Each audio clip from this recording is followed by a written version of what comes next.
de estudio bíblico con nuestro maestro el Dr. Lehman Strauss. Este estudio es el resultado del tiempo personal con el Señor, el ministerio pastoral y la experiencia en conferencias bíblicas del Dr. Lehman Strauss. Él nos instruye y alienta con la enseñanza de la palabra de Dios. Ahora, el Dr. Strauss. Muchas gracias y muy bienvenidos a nuestro programa. Estamos avanzando por el capítulo 3 del libro de Daniel. Espero, querido oyente, que usted esté leyendo el libro de Daniel en estos días. Especialmente hoy estamos tratando el capítulo 3. En nuestro próximo programa vamos a empezar con el capítulo 4. Así que, por favor, lea estos capítulos en su casa o donde tenga ocasión, para estar mejor informado y poder apreciar y aprovechar mejor lo que tratamos de comunicar en nuestros comentarios y aplicaciones.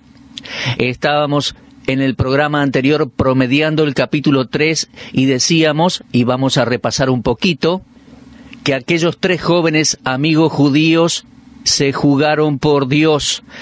Entonces algunos caldeos informaron al rey acerca de lo que ellos estaban haciendo. En Daniel capítulo 3 versículo 12 leemos que le dijeron: hay unos varones judíos, los cuales pusiste sobre los negocios de la provincia de Babilonia, Sadrach, Mesach y Abednego. Estos varones, oh rey, no te han respetado, no adoran tus dioses, ni adoran la estatua de oro que has levantado. Los 3 amigos de Daniel se jugaron públicamente, no inclinándose ante la imagen de Nabucodonosor. Ahora, con esto no quiero decir que el resto de los judíos en la cautividad sí lo hizo, es decir, se inclinaban ante la imagen. Aquí debemos recordar que solo aquellos que tenían algún oficio habían sido convocados a la dedicación de la imagen. Ellos eran los representantes del pueblo. Ellos podían llevar el informe de la ceremonia de dedicación y los decretos del rey al resto del pueblo. Fue la obligación de estos 3 hombres hebreos estar presentes en la dedicación de la estatua. Pero como ya les dije anteriormente, ni ellos ni los demás de su mismo rango creo que tenían conocimiento de que esta dedicación iba a ser un acto religioso. Aquellos caldeos reportaron ante el rey que estos varones judíos no se habían inclinado ante su estatua. En realidad estaban siendo muy ingratos. Uno podría pensar que estos hombres podrían haber estado eternamente agradecidos a los varones judíos, porque por ellos oraron años atrás en Daniel capítulo 2. Creo que ellos estaban motivados por celos. Y Nabucodonosor, cuando escuchó el informe, se enojó en gran manera. Su horno de fuego estaba muy caliente, pero él estaba envuelto en fuego. Él sintió que su enojo era justificado porque era él el que había promovido a estos extranjeros a posiciones de importancia, y ahora ellos estaban desafiando su edicto, su convocatoria. Permanecían parados cuando debían inclinarse ante la imagen. No respetaban las órdenes del rey ni a sus dioses. Pero a pesar de su enojo, el rey les otorgó el beneficio de la duda y les dio otra oportunidad. Les preguntó si el informe había sido correcto, en versículo 14, y luego les dijo que se salvarían si ellos cambiaban de opinión y se inclinaban ante la imagen, y finalmente les dijo en el versículo 15, ahora pues, ¿estáis dispuestos para que al oír el son de la bocina, de la flauta, del tamboril, del arpa, del salterio, de la zamponia y de todo instrumento de música os postréis y adoréis la estatua que he hecho? Porque si no la adoraseis, en la misma hora seréis echados en medio de un horno de fuego ardiente. ¿Y qué Dios será aquel que os libre de mis manos? Qué cambio en la actitud de Nabucodonosor hacia el verdadero Dios, 20 años atrás, en Daniel capítulo 2 y versículo 47, él había reconocido: ciertamente el Dios vuestro es Dios de dioses y Señor de los reyes, y el que revela los misterios, pues pudiste revelar este misterio. Pero ahora, en capítulo 3, 20 años después, apenas se puede creer que de los mismos labios y del mismo corazón venga este desafío, esta desafiante blasfemia. ¿Qué Dios será aquel que os libre de mis manos? El rey se sentía fuerte en su furia, pero pronto descubriría su debilidad. Creo que Nabucodonosor sinceramente creía que su Dios era más grande que el Dios de la Biblia, el Dios de Israel. Ahora bien, vamos a considerar la defensa presentada por los 3 judíos en los versículos 16 al 23. Con fe y valentía estos 3 varones no presentaron coartadas ni pidieron al rey una segunda oportunidad. Ellos no volverían atrás. Observe que no había insolencia ni arrogancia en sus respuestas, sino una permanencia firme en su Dios poderoso y fiel, en cuyas manos ellos habían puesto sus cuerpos y sus almas. Simplemente respondieron: no es necesario que te respondamos sobre este asunto. Lo leemos allí en Daniel 3:16. Pero no se detuvieron allí. Con confianza le aseguraron a Nabucodonosor que Dios era capaz de librarlos del horno de fuego ardiendo y de sus manos. Les decía en el programa anterior que creo que aquí tenemos algunas lecciones para nosotros como aplicación práctica. La valentía espiritual y moral de Sadrach, Mesach y Abed-nego son un modelo para el pueblo de Dios en todo tiempo y lugar. En vez de someternos a la religión de este mundo, debemos estar preparados para pagar con nuestras vidas si fuera necesario. Eso fue lo que estos jóvenes estuvieron dispuestos para hacer. Su amor y lealtad a Dios eran mucho más importantes que sus propias vidas. Nabucodonosor podía matar sus cuerpos, pero Dios preservaría sus almas. Ni por un momento los 3 amigos dudaron de la omnipotencia de Dios. Ellos estaban en Babilonia, pero se rehusaron a hacer lo que hacían los babilonios, pues la palabra del Señor era clara allá en Éxodo 24. No te harás imagen ni ninguna semejanza de lo que esté arriba en el cielo, ni abajo en la tierra, ni en las aguas debajo de la tierra. No te inclinarás ante ellas, ni las honrarás. Ellos tenían una muy buena razón para no inclinarse y para obedecer la palabra de Dios. Ellos tenían que rehusarse a obedecer la orden del Estado. Con su confianza puesta en el Dios de todo poder, ellos pudieron decir abiertamente lo que quedó escrito siglos después en Hebreos 13:6. El Señor es mi ayudador, no temeré lo que me pueda hacer el hombre. Creo que nosotros necesitamos ese coraje y esa fe en nuestros días. Sin dudas, Nabucodonosor se debe haber sorprendido cuando los pocos fieles de Dios rehusaron a inclinarse delante de la imagen y adorarla. Esto llevó a la ceremonia de dedicación a un final abrupto, problemático y bochornoso desde el punto de vista del rey. Su descontrolado carácter ardió en ira y dio la orden de calentar el fuego del horno 7 veces más caliente que lo acostumbrado. Pero esta furia del rey solo mostró su inestabilidad emocional. Él estaba decidido a descargar su furia sobre aquellos que se habían atrevido a desobedecerle. Con su rostro convertido en el rostro de un hombre loco, el rey ordenó a un grupo de sus hombres más fuertes que arrojaran a los 3 judíos al horno.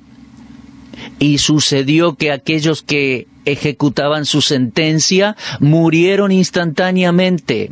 Se acercaron demasiado a la puerta del horno y así murieron.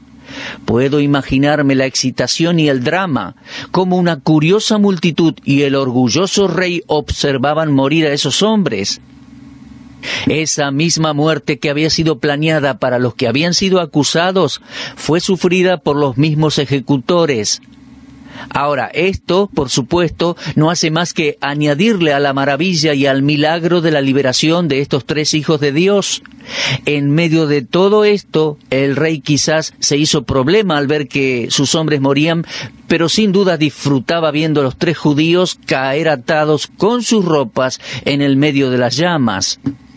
Ahora, en los versículos 24 al 28, vemos la liberación milagrosa ejecutada por Dios. los 3 jóvenes caminaban tranquilos en medio de las llamas.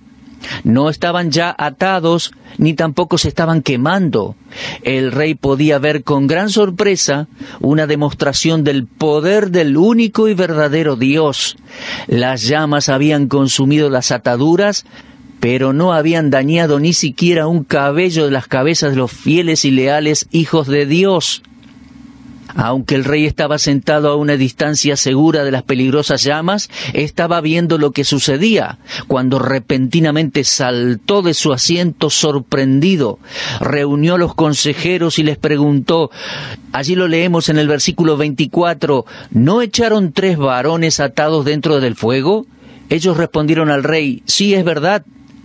Y en el versículo 25 leemos, yo veo 4 varones y el aspecto del cuarto es semejante a hijos de los dioses. Él vio una deidad misteriosa a quien se refirió como un ángel de Dios en el versículo 28. Este panorama hubiera sido suficiente para asustar a cualquier hombre. Los 3 hombres en las llamas estaban intactos, caminando alrededor, no estaban buscando una vía de escape, sino que estaban perfectamente contentos de permanecer en el fuego.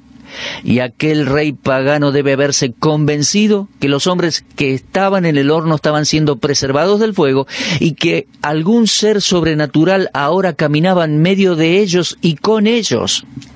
Pero ¿quién era esa 4ª persona que Nabucodonosor pensaba que era un dios o un ángel?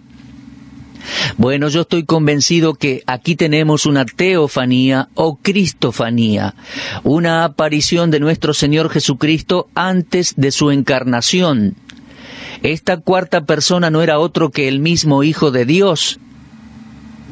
En un momento, cuando sus devotos seguidores lo necesitaron, el Dios eterno, el Hijo, descendió para acompañarlos y protegerlos mientras estaban en medio de las llamas. Lo que Dios había prometido a su pueblo lo cumplió literalmente en la preservación de Sadrach, Mesach y Abednego. Me refiero a aquella promesa de Isaías 43:2. Cuando pases por las aguas, yo estaré contigo, y si por los ríos, no te anegarán. Cuando pases por el fuego, no te quemarás, ni la llama arderá en ti. He leído Isaías 43:2. Nabucodonosor vio la manifestación de Dios en el fuego y estaba seguro que allí había algo milagroso y sobrenatural en todo ese evento. Ahora, no puedo pasar ligeramente la palabra de testimonio que Nabucodonosor pronunció a favor de los 3 siervos de Dios. Él dijo que ellos habían entregado sus cuerpos. Lo puede observar allí, capítulo 3, versículo 28. Ellos habían entregado sus cuerpos solo a Dios y no a otros dioses. Pero creo que esto no se refiere solo a sus vidas, sino a una entrega completa de su ser. En el Nuevo Testamento se dice que nuestro cuerpo es templo del Espíritu Santo, que le pertenece a Dios y que debemos presentar nuestros cuerpos en sacrificio vivo a Dios. Textos como 1 Corintios 3:16, 1 Corintios 6:19 y 20, y muy especialmente dice eso Romanos 12:1 y 2. Dice, os ruego por las misericordias de Dios que presentéis vuestros cuerpos en sacrificio vivo, santo, agradable a Dios, que es vuestro culto racional. Sadrach, Mesach y Abednego estaban haciendo su culto racional, su adoración racional. Estaban adorando al verdadero Dios y se rehusaron a inclinarse ante dioses falsos. Amigos míos, no puede haber una entrega completa a Jesucristo sin la entrega del cuerpo. El cristiano que miente, por ejemplo, o chismosea, no ha consagrado su lengua a su Señor. Presentar cada miembro del cuerpo es la forma de vida para los cristianos en todo tiempo. Y el testimonio de este rey impío era el hecho de que él reconoció que aquí había 3 judíos que estaban adorando al verdadero Dios al entregar sus cuerpos en sacrificio vivo. Y terminábamos nuestro programa anterior preguntándonos, ¿será que la gente al observarnos puede observar algo parecido? Ahora vamos a avanzar. En ese punto de la historia, Nabucodonosor decide dictar un decreto. Eso no significa que tengamos que asumir que él era un convertido o se convirtió en ese momento, es decir, que había tenido una experiencia personal con Dios. Yo creo que el testimonio de su conversión está en el capítulo 4 y lo vamos a considerar en nuestro próximo estudio. Aquí, él simplemente estaba reconociendo que el poder de Dios era más grande que el poder de los dioses babilonios. Por lo tanto, lo que él está haciendo aquí con este decreto es darle prioridad al Dios de Israel, porque leemos allí en versículos 29 y 30, por lo tanto, decreto que todo pueblo, nación o lengua que dijere blasfemia contra el Dios de Sadrach, Mesach y Abednego, sea descuartizado y su casa convertida en muladar, por cuanto no hay Dios que pueda librar como éste. Él había ordenado un decreto en el cual instruía castigos para todos aquellos que hablaran mal del Dios de los 3 varones hebreos. Si lee cuidadosamente se dará cuenta que el reino no negaría a sus propios dioses nacionales. El rey simplemente expresaba admiración por el Dios de los 3 varones valientes, pero él no se inclinó ante el Dios de Israel, el Dios de la Biblia, para adorarle. Su decreto era prohibitivo, pero él aún no estaba listo para estimar a Jehová como el único Dios, sino que debido a la demostración inusual de poder que a él había observado, él sentía que al menos debía reconocer al Dios de Israel. Aun si el temor era lo que inspiraba este decreto, debe haber habido algo de sinceridad de propósito en su corazón, pero yo desearía que él hubiera ido un poco más lejos, En versículo 30 dice: entonces el rey engrandeció a Sadrach, Mesach y Abednego en la provincia de Babilonia. La fidelidad de los 3 jóvenes les trajo la recompensa de protección y prosperidad. Mi amigo, creo que aquel que honra a Dios nunca será dejado sin recompensa. Ahora, aquí tenemos algunas lecciones que vale la pena aprender en este capítulo, tales como el poder de Dios para proteger a los suyos y la inhabilidad de todo poder mundial de poner en peligro la seguridad de los hijos de Dios cuando ellos están totalmente dedicados a Él. También nuestro Señor dijo allí en Mateo 10, 32 y 33, a cualquiera pues que me confiese delante de los hombres, yo también le confesaré delante de mi Padre que está en los cielos. Los enemigos de estos 3 judíos buscaban destruirlos, pero Dios hizo que ellos fueran más ampliamente promovidos y prosperados en el reino.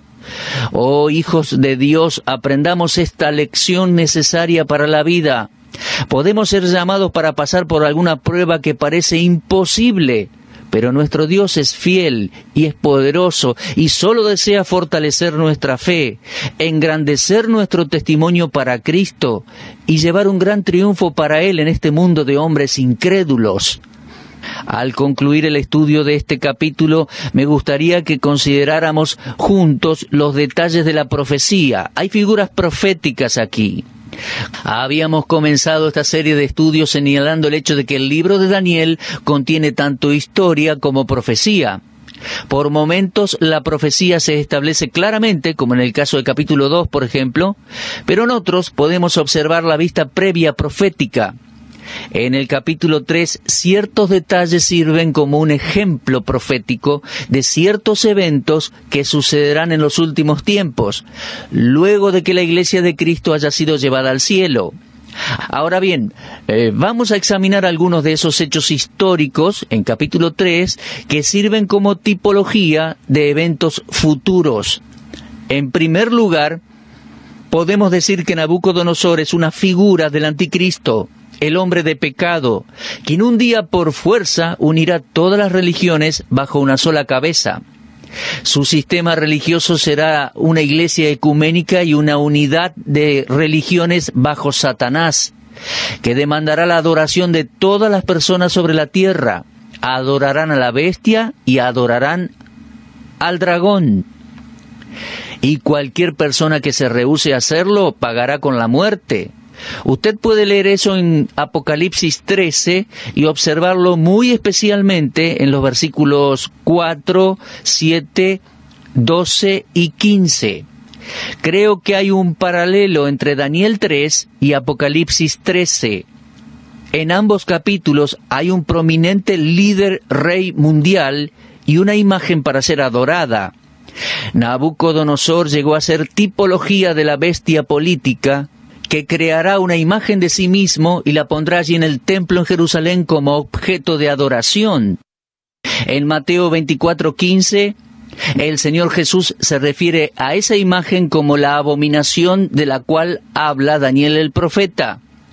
Un día Satanás hará un milagro dando vida a una imagen y haciendo que hable. Lo leemos en Apocalipsis 13:15. Como la imagen de Nabucodonosor, la imagen del fin de los tiempos será un objeto de maravilla y veneración alrededor del mundo. Daniel capítulo 3 se refiere al comienzo del tiempo de los gentiles y Apocalipsis capítulo 13 marca el final del tiempo de los gentiles. La locura del hombre, bajo el engaño satánico de captar las religiones del mundo y demandar que lo adoren a él y al diablo. Además, el horno ardiente es una tipología de la gran tribulación, aquel período de 7 años mencionado por Daniel como la semana 70. Vamos a entrar en ese estudio un poco más adelante, en el capítulo 9 de Daniel. Parece que ese período, la última semana, 7 años, lo que llamamos tribulación, parece que tendrá un buen comienzo con promesas hechas a los judíos y esfuerzos aparentes para lograr la paz y la prosperidad de los judíos. Pero como la paz y prosperidad de Sadrach, Mesach y Abednego en Babilonia no duró mucho tiempo, así los judíos de la tribulación vivirán un tiempo de gran prueba y aflicción. Su horno de fuego en aquel tiempo será mucho más caliente que cualquier prueba anterior. Y aquel anticristo los va a perseguir en el fuego de esa gran tribulación, los va a someter al fuego de esa gran tribulación. Ahora, un estudio más detallado de la semana 70 tendremos, como les dije en parte, al llegar a capítulo 9 de este libro. Ahora simplemente me estoy refiriendo a la tipología. El horno ardiente por el cual pasaron los 3 jóvenes judíos es una tipología de la gran tribulación futura. Además, los 3 jóvenes judíos son una tipología de los hijos de Israel que serán preservados en la gran tribulación. No todos serán martirizados en aquel tiempo, Dios preservará milagrosamente un remanente a través del horno ardiente de la gran tribulación, un grupo fiel que el anticristo no podrá exterminar. Ni Nabucodonosor ni Hitler pudieron exterminar a los judíos, tampoco podrá hacerlo el anticristo. Los 144,000 sellados de Apocalipsis 7 serán preservados para predicar el evangelio del reino. Ellos serán llevados a través de la tribulación con victoria sobre la bestia, sobre su imagen y sobre la marca 666. Entonces, vemos que los 3 jóvenes judíos son una tipología de los hijos de Israel, aquellos judíos que serán preservados durante el fuego de la gran tribulación futura. Además, la Babilonia de Daniel, allí en capítulo 3, hará su último esfuerzo para unir a todo el mundo en una sola religión, según está escrito en Apocalipsis 17. No ya una Babilonia entre el Tigris y el Éufrates, sino una Babilonia religiosa mundial. Y yo creo que representa una vista previa profética del sistema y la ciudad que crecen en el mundo de hoy, sistema religioso, iglesia ecuménica, imitación de la verdadera iglesia de Dios. Mientras la antigua ciudad de Babilonia fue destruida, yo diría que el espíritu de Babilonia continúa en la humanidad y hará sentir su influencia en la política y en la religión en toda la tierra al fin de los tiempos. En la actualidad vemos un esfuerzo por unir todas las religiones bajo una iglesia ecuménica. La palabra ecuménica significa toda la tierra habitada. Y lo que vemos ante nuestros ojos hoy es el desarrollo del movimiento ecuménico, cuyo propósito es abarcar toda la tierra habitada, tener toda una religión pero sin la verdad de Dios escrita y sin el Dios de la palabra. Ahora, no veremos el fin o la finalización de este vasto movimiento hasta que el Señor Jesús regrese por su iglesia, su verdadera iglesia, y la lleve al cielo. Porque mientras la verdadera iglesia de Cristo esté en el mundo, mantendrá su testimonio por él. La verdadera iglesia de Cristo no es una organización, es un organismo espiritual, del cual Cristo mismo es la cabeza. Así que, amigo, sin considerar su afiliación denominacional, si usted verdaderamente ha nacido de nuevo por recibir a Cristo como Salvador, usted es verdaderamente salvo y forma parte de la verdadera iglesia. Y el primer gran evento en el programa profético de Dios será el rapto del cuerpo de Cristo, es decir, la iglesia. Seremos arrebatados juntos para encontrar al Señor en el aire. Luego de esto, el anticristo se dedicará a trabajar y todos los pueblos del mundo estarán bajo su influencia y le adorarán, y si se rehusaren, su castigo será la muerte. Bueno, quizás a algunos de ustedes les resulte difícil aceptar esto, pero usted puede ver que sucedió en la historia porque hemos estudiado eso en Daniel capítulo 3 y creo que la historia se repetirá. Lo que sucedió en Daniel 3 simplemente es un cuadro profético previo de lo que sucederá en los últimos días antes de que Cristo establezca su reino sobre la tierra. Pablo profetizó en 1 Timoteo 4:1, el Espíritu dice claramente que en los postreros tiempos algunos apostatarán de la fe, escuchando a espíritus engañadores y a doctrinas de demonios. Parece que al acercarnos al fin del siglo, todas las señales apuntan al regreso de nuestro Señor Jesucristo. Por lo tanto, nosotros como cristianos necesitamos comprender que nuestra redención está cerca. Muy bien, terminamos con el capítulo 3. El fuego, figura de la gran tribulación. El rey, figura del anticristo que demandará adoración. Los 3 varones judíos preservados en el fuego, aquellos judíos preservados durante la tribulación y gran tribulación que vendrá sobre el mundo entero. En el aspecto práctico concluimos como ayer. El gran desafío de Dios es que nos paremos firmes ante este mundo y honremos al Dios vivo y verdadero, obedeciendo su palabra escrita. Para su gloria y en vista a la necesidad de aquellos que nos rodean hoy en día, Dios se compromete a darnos protección y a utilizarnos grandemente. Muy bien, si Dios lo permite, en nuestro próximo programa vamos a considerar capítulo 4 del libro de Daniel.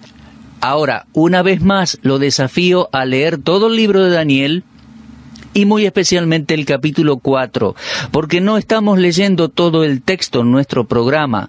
Es mejor que usted esté informado con la lectura previa del capítulo a fin de aprovechar mejor todo lo que pretendemos comunicar, explicando, edificando, aplicando el texto a nuestras vidas.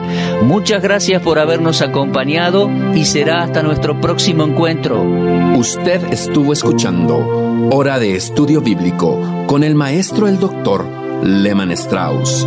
Si desea escuchar una vez más este mensaje, visite nuestra página en la internet www.bbnradio.org. Le dejamos la invitación para que el día de mañana nos acompañe aquí, en este mismo horario y punto del dial. Hora de Estudio Bíblico es una producción de BBN.